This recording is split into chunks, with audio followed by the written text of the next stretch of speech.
மக்களே welcome to the பென்டர் show. இன்னைக்கு ஷோல நம்ம பார்க்க போகிறது 14 டேஸ் கேர்ள் ஃப்ரெண்ட் இன்ட்ரோ அப்படின்ற ஒரு தெலுங்கு மூவியோட ரிவ்யூ.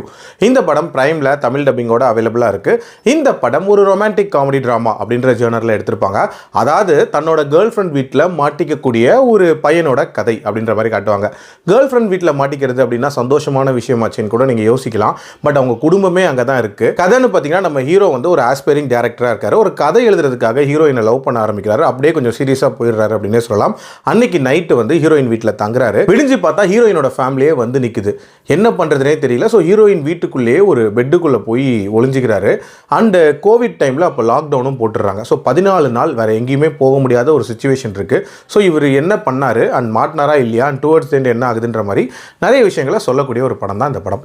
இந்த படத்தோட கதை அப்படின்னு நீங்கள் பார்க்கும்போது ஒரு வீட்டுக்குள்ளே ஒளிச்சு வைக்கிறது அப்படின்றதே ஒரு இன்ட்ரெஸ்டிங்கான தீம். அதை சுற்றி ஏகப்பட்ட ஹியூமர் அப்படின்றது ஜென்ரேட் பண்ணலாம்.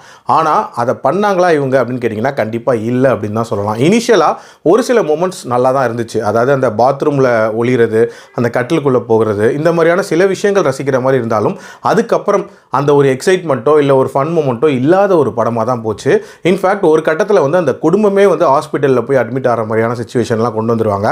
இவர் தனியாக இருப்பார். நீலா கிஷோரோட காமெடியை பொறுத்த வரைக்கும் ஒரு சில இடங்களில் ஒர்க் அவுட் ஆச்சே தவிர பட் ஓவரால் ஒரு எண்ட் டு எண்ட் மூவியாக பார்க்கும்போது ரொம்பவே சுமாரான ஒரு அட்டம்ப்டாக தான் நான் பார்க்குறேன்.